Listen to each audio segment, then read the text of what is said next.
Okay, it's round one of the Rocky MTB XC Championships today, so I'm getting ready for that, and I thought I'd introduce you to the Ridley Sablo that I ride, most of which you've seen so far has been me on the e-bike, but this is my main race bike.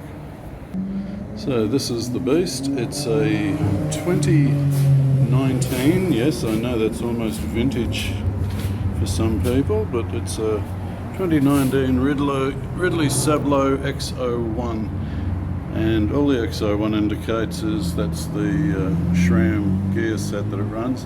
There's also an XX1.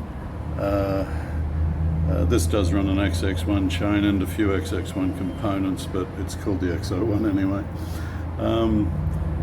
I really like it. I've had it for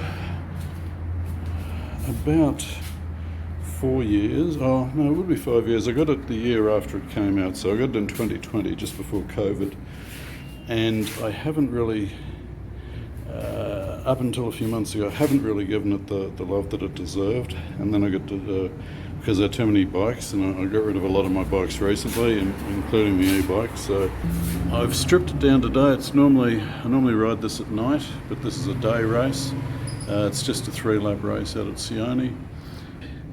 What I wanted to mention, because I'm going to do a review on these soon, but the tyres. So I've grown quite fond of the Vittoria brand. I've always raced Maxxis, and I love my DHRs on the front, or usually a DHR on the front, because we've just got such rocky ground here and it shreds everything else to bits. And I normally run a Minion SS on the back, but this is very tight. The geometry, it's a proper race bike by Ridley. They do everything very precise. They're a great brand, and as a result you can only get a 2.25 in here max. You just can't fit anything else in. You can see there's hardly any gap there in the back triangle, so I'm limited to that sizing. So I started exploring what was around, and I came across some Vittoria Barzos they had the tan wall. They're an XC race series. They were great, gripped really well. Weak as shit though. I was lucky to get 500 Ks out of them. I think I got 1,000 out of one until I ripped the sidewall. They all went the same way. I ripped the sidewalls out of them. And then I had a look, but I really liked the tyre, which was a shame. And I saw that some of the pro racers had the Mezcal on the back. So that's, I thought, we'll give that a shot, and I could only get it in the graphene, which is the grey wall. And I was like, oh yeah.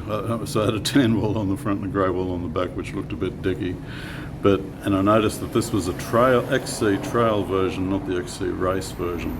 So I fitted it to see if it would last any longer. It's they're both graphene 2 reinforced, but the trail version just felt like a more solid tyre.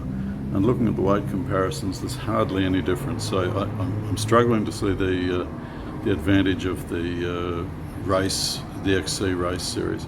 Anyway, the Mezcal held up super well. No more punctures. This fella's got about 1,500 kilometres on it, and you know it's still reasonably. You can see my thumb there. It's still got a fair bit of grip there.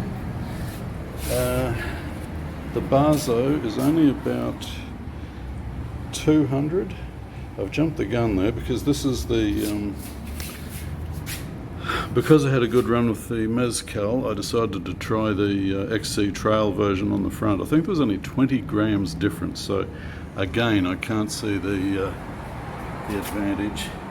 So I've got the XC Trail version, and again this thing has proven bulletproof. Man, things I've thrown at it that would have shredded the XC race version, this has just stood up. So I did a 3-hour race on it the other day, handled beautifully. I'll be doing the same thing today, so I'll record some video today. God, that's a wild tangle of cables up the front, isn't it? I can't bring myself to go electronic. Yeah, I just don't want to do that yet. I know that's an active argument.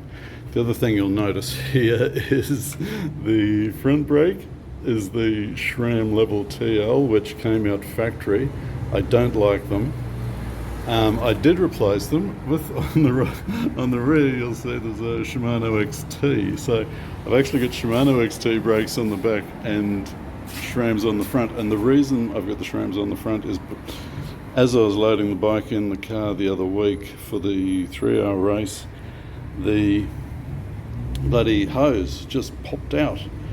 And I remember when I'd fitted them, I didn't quite hear it click properly, and I thought, have I installed that properly? Anyway, it went fine for 300 k's, but just as I was putting it in the car the other day, it pulled out. So I had to pull the SRAMs out of the cupboard and put them back in. I haven't gotten around to going up to track and getting a new